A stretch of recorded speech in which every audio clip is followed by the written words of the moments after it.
दोस्तों हम आर्मीज अपने बीटीएस मेंबर्स को जितना ज्यादा मिस करते हैं उतना ही बीटीएस मेंबर्स भी हमें मिस करते हैं। और जैसा कि 13 जून को बीटीएस की 11th एनिवर्सरी थी, पर आरएम उस दिन आर्मीज के लिए कुछ भी पोस्ट नहीं कर पाए थे। तो फाइनली आरएम ने व्यूअर्स पे एक बड़ा ही प्यारा लेटर अपने फैंस के लिए लिखा है। दोस्तों आरएम की लेटर भी उन्हीं की तरह है, बिल्कुल प्योर। वो हर चीज को रिवील करते हैं जो भी उनके दिमाग में चल रहा होता है या जो भी वो सोच रहे होते हैं। तो चलिए जानते हैं अपने लेटर में आरएम ने फैंस के लिए अपने शब्दों को कैसे एक्सप्रेस करा है। दोस्तों लेटर को शुरू करते हुए आरएम लिखते हैं, लॉन्ग टाइम नो सी, यानी बहुत दिनों से आपसे मुलाकात नहीं हुई है और हाल ही में मेरी यानी बीटीएस की 11th एनिवर्सरी पे मैं एक भी मैसेज नहीं कर पाया। इसके बाद वो अपने रीसेंट एल्बम के बारे में बात करते हुए कहते हैं, मेरी album come back to me को आए हुए 1 मंथ हो चुका है और राइट प्लेस रॉन्ग पर्सन 3 हफ्ते पहले आई थी। इसके साथ ही आरएम लिखते हैं, पिछले साल अप्रैल में मैंने जे होप के साथ मिलिट्री ज्वाइन करने के अपने प्लान्स को सिर्फ पोस्टपोन ही करा था, पर फाइनली मैंने अपने छोटे भाइयों के साथ हाथ मिलाया और कंधे से कंधा मिलाकर उनके साथ मिलिट्री ज्वाइन करा। मुझे लगता है मैंने 23 साल सिर्फ ड्रिंक करने और काम करने में बिता दिया। इसके साथ ही आरएम कहते हैं, ये पहला काम है जो मैं आपको नहीं बता पाया कि मैं दिस और डैट के बारे में क्या फील करता हूँ।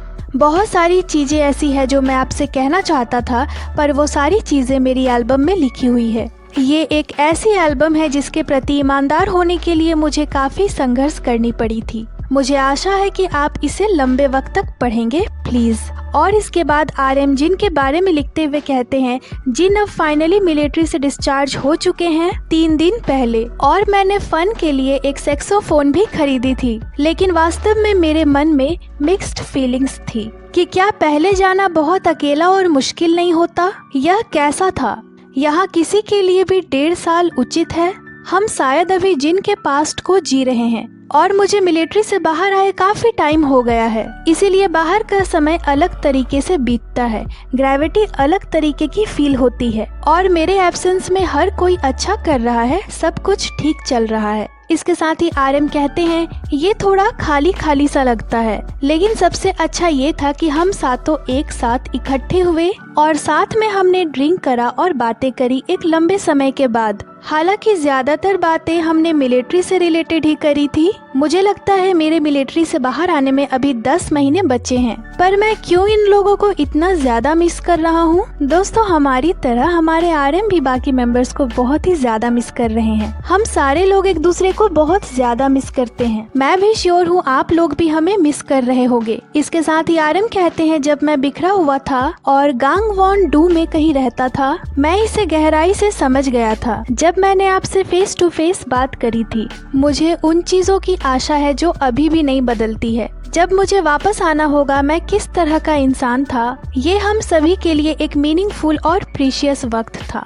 इसके साथ ही आरएम लिखते हैं, हमारी 12th एनिवर्सरी में हमारा फेस कैसा होगा। मुझे इसकी याद आती है क्योंकि मैंने इसे ड्रॉ कर लिया है अपने मन में। इसे ऑलरेडी 11 साल हो चुके हैं और पहले तो प्लीज बाद में कुछ करें जिन और जे होप के लिए जो अभी आपकी बाहों में है। मुझे अभी एहसास हुआ कि बहुत से लोग अभी भी हमारा इंतजार कर रहे हैं और बिना भूले हमें प्यार करते हैं। और अपने लेटर को एंड करते हुए आरएम लिखते हैं, और मैं हमेशा की ही तरह अपने मेंबर्स के बारे में सोचूंगा और हर दिन अच्छे से बिताऊंगा। मैं आपसे बहुत प्यार करता हूँ, थैंक यू। आइए अगली गर्मी की शुरुआत का इंतजार करें, नामजून। और यहीं पे ये अमेजिंग लेटर खत्म हो जाती है। तो दोस्तों इस लेटर में आरएम ने प्योरली अपने सारे फीलिंग्स को एक्सप्रेस करा है। ऐसा लग रहा है कि हमें आरएम अपने माइंड का एक टूर दे रहे हैं, जो भी वो सोच रहे हैं, और हम सभी की तरह वो भी बीटीएस मेंबर्स को बहुत ही ज्यादा याद करते हैं और इसी तरह अपने दिन को मिलिट्री में बिता रहे हैं। बाकी आरएम की ये लेटर आपको कैसी लगी हमें कमेंट कर जरूर ही बताइएगा। तो दोस्तों ये थी आज की वीडियो को लाइक करें, चैनल को सब्सक्राइब करें। इसके साथ ही आप हमें इंस्टाग्राम पे फॉलो कर लें, जिसकी लिंक चैनल पे दी हुई है। अपना बहुत सारा ख्याल रखें, मिलती हूँ आपसे अगले वीडियो पे।